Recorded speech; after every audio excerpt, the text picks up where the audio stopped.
Good morning, and welcome back to Bible study here with Faith Lutheran Church. I'm Pastor Joe, and I am excited to be here with you as we are in the midst of Holy Week.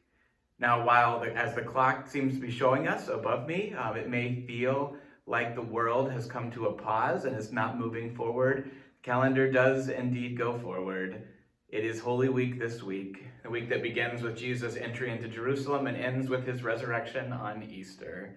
So this week in our Bible study, we'll look at the gospel lessons from Maundy Thursday, Good Friday, and Easter Sunday. Now these three services are often celebrated as one continuous service.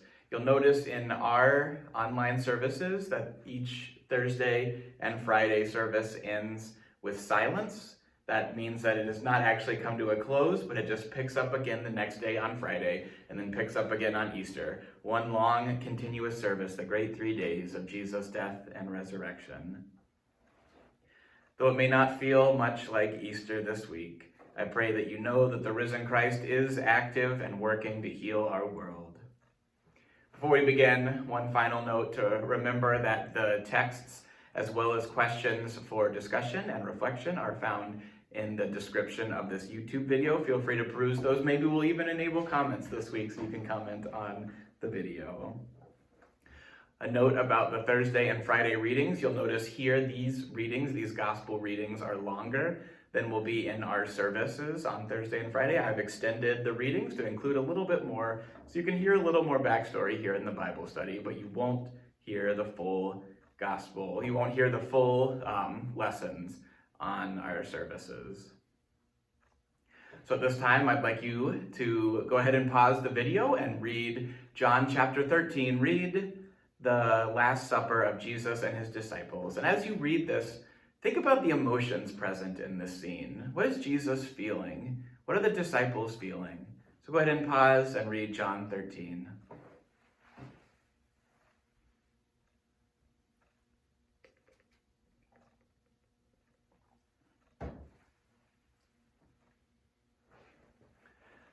Couple of points. Most of the questions, again, will be in the description of the YouTube video. But a couple of things I wanted to point out here. In verse 2, it's always interesting to me to think about Judas' role in Jesus' death. Here we have in verse 2, it says that the devil put it in Judas' heart to betray Jesus. Was Judas acting on his own? Was the devil taking seeds that were already there? Or was Judas merely a pawn of the cosmic battle between good and evil, Satan and God? I won't answer that. I'll let you discuss that for yourself. And then in verse 10, I think is really important to read the Bible like a Southerner. Jesus says, "One who is bathed does not need to wash except for the feet, but is entirely clean, and you are clean."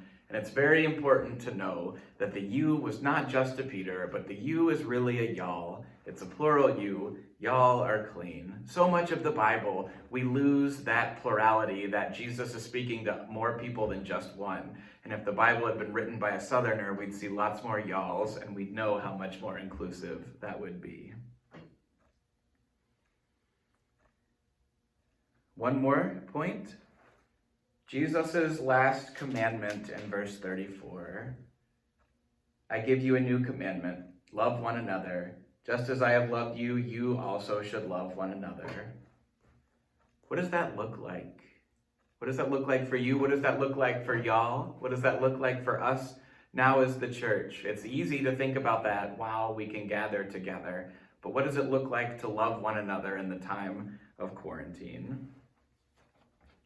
And one more point as we transition from the Maundy Thursday to the Good Friday reading.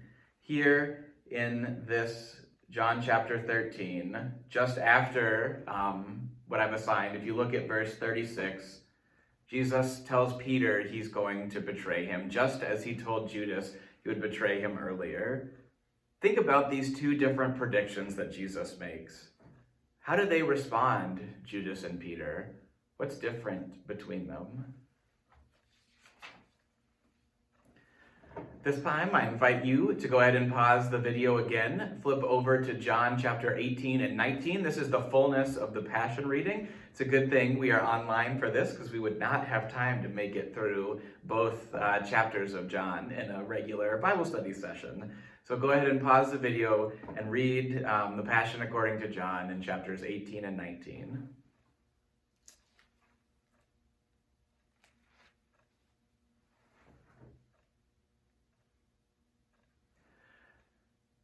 Hope you've had a chance to read all of that now. It's very interesting to me to think about this and think about the question, who's in charge in these chapters? Who is running the show? Who is active and who is passive? And the answer for me is Jesus is in charge. Even though he's being questioned and tortured and crucified, Jesus is in the driver's seat of these chapters. When Judas comes to arrest him, Jesus steps forward and identifies himself. Jesus doesn't give in to Pilate's questioning, but keeps Pilate guessing himself at the answers. And then on the cross, Jesus is the one who announces his own death on his timeline. It is finished. I think this is so important for us to know that we expect if God's in charge, God is ruling things just as they should be. But this passage is a passage of hope that shows even in the worst of times, even on the cross, Jesus is still in charge and will be resurrected later. The healing will come. God has not abandoned just because things look bad. God is still in charge.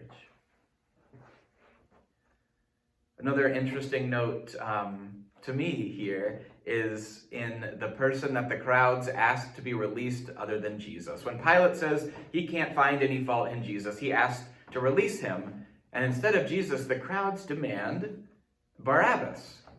Now, Barabbas is a very interesting play on words here. Bar-Abbas. Bar in Hebrew is son of Abba. Abbas, in his second half of his name, is father. Barabbas, literally translated, means son of the Father. The crowds choosing Barabbas over Jesus is a very direct point. Them saying, Jesus has identified himself as son of the Father. We reject that, and we instead choose Barabbas, this son of the Father. Now, why would they want him? That's a great question. I hope you are able to dive into that a little on your own. One final point in here. A few weeks ago, the last time we were able to gather in worship, I believe it was, I was able to preach on a gospel that included Nicodemus coming to Jesus by night to ask him how one can become a Christian. And Jesus goes into this lengthy discourse about being born again.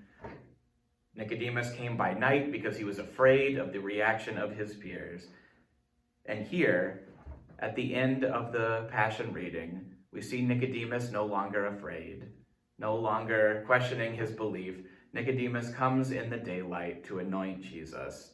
What a full circle that at the beginning of Lent, Nicodemus is afraid, and here he has accepted Jesus and is willing to be seen with his body. For our final reading, I invite you to turn to Matthew chapter 28 as we read Matthew's account of Jesus' resurrection. So go ahead and pause the video, read Matthew 28, and then we'll pick up there.